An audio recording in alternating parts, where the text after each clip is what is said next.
Hi, my name is John. Today we're going to look at a video titled A Typical Day in the Life of a Freight Broker. I have a company in El Paso, Texas called ATEX Freight Broker Training. So you're thinking about becoming a freight broker? Well, you've come to the right place. In this short but informative video, you'll get a good idea of a typical day of what a freight broker goes through most every day. But for sure, there are seldom 2 days alike. Now just look at who's dominating the highways out there. It's trucks and more trucks. And shippers are planning to move even more freight. And why is this? Why are they planning to move more freight? Well, here's why. Our growing population, our economy is booming, and family disposable income is up. These are just a couple reasons. All of these require more manufacturing, more trucks, more brokers, etc. And in a moment, I'm going to tell you how you can prosper in these industries. The logistics industry encompasses the movement of all kinds of freight from point A to point B, and over 70% of this cargo is moved by trucks. The supply chain encompasses all the major players within the logistics industry. For example, there are manufacturers, wholesalers, growers, distributors, there are trucking companies and truck drivers, and there are intermediaries like freight brokers who help in the process. Lastly, there are the retailers who sell and consumers who buy the finished product. It's a never-ending process. Can you picture yourself being a part of all this? In my opinion, there are no industries like logistics and the supply chain. Here's the problem, not necessarily for you, but for the industry in general. Trucks may be hard to find when and where you need them. Some say there's a driver shortage. Well, is there?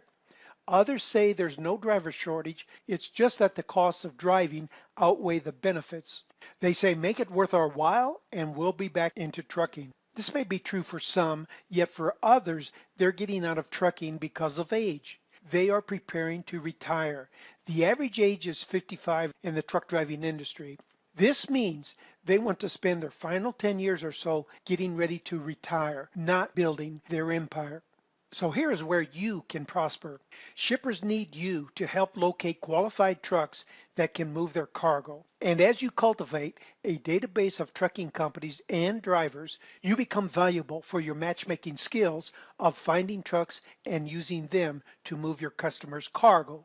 I now want to take you on a short trip into a typical day in the life of a freight broker. All right, below are 21 steps that brokers go through when getting a load moved. Number one, identify and contact shippers that have cargo to ship, and they have told you that they use freight brokers. Otherwise, you're wasting your time. Number two, as you contact these shippers, you will ask to get set up with them. And once you are set up, you are ready to start taking orders for freight they need moved. Number three, after you have a good number of shippers in your database that you've gotten set up with, you will call them frequently to learn if they are needing any trucks that particular day. You may want to call them every week or every 10 days or whatever. Sometimes they'll tell you when it's best to call them. After you work with a shipper for several months, they will start calling you instead of you calling them all the time. Number four, at some point, you'll call upon shippers who will say, yes, I need a truck, and you'll ask for the details. You've already gotten set up with them. All you need are the details. Details like, where is the load picking up? Where is it going? What type of cargo is being moved? What type of equipment is required? And how much is the shipper willing to pay? Number six, you're going to quickly figure out what profit you desire and how much you'll offer the truck. Number seven, you'll post your load information to the load boards quickly, and or you'll start searching your carrier database and start making phone calls. Again, these will be carriers that you've already gotten set up with. Now, sometimes you'll start getting calls within minutes after posting to the load boards. Other times, you'll have to start a very sustained search. At some point, you should be talking to a potential carrier who you are hoping will say, yes, I want the load. Number 11, you'll then get their MC or DOT number and you'll call your customer. You're going to call your customer to see if the load is still available. If the load is still available, Number 12, you'll check out the carrier with the FMCSA to begin pre-qualifying the carrier.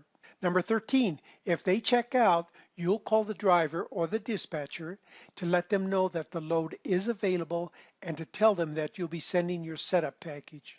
Number 14, while they are reviewing your setup package, you'll be preparing the load confirmation that gets sent to the carrier. In 10 minutes or so, you'll start receiving the signed broker-carrier agreement and other paperwork. Number 16, you'll fax or email the load confirmation. And when that gets returned, you are ready to dispatch the truck.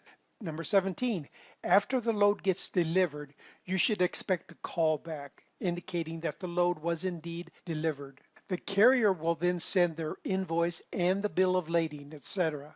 The other paperwork may include a receipt for unloading fees, or it may include a weigh ticket if you are being paid by 100 weight or 50 weight.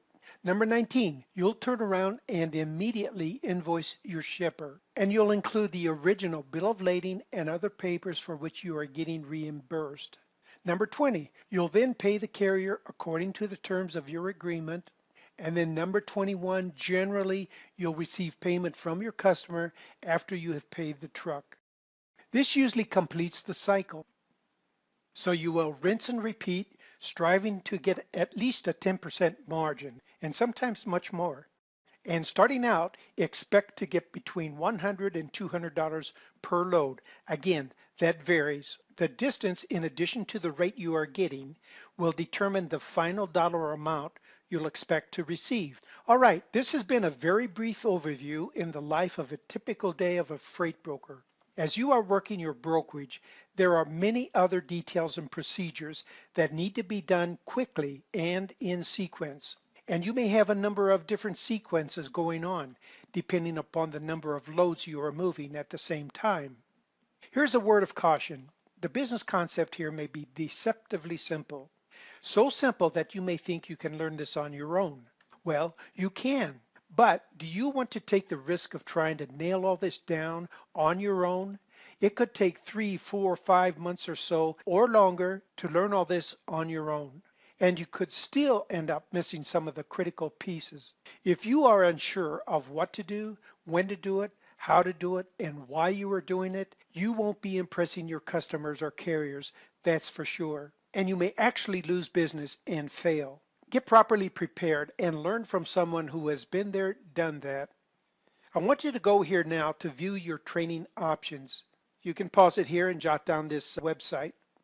And I want to thank you for watching. This is John Thomas in El Paso, Texas with ATEX Freight Broker Training. If you have questions, email me info@atexfreightbrokertraining.com. Thanks again for watching.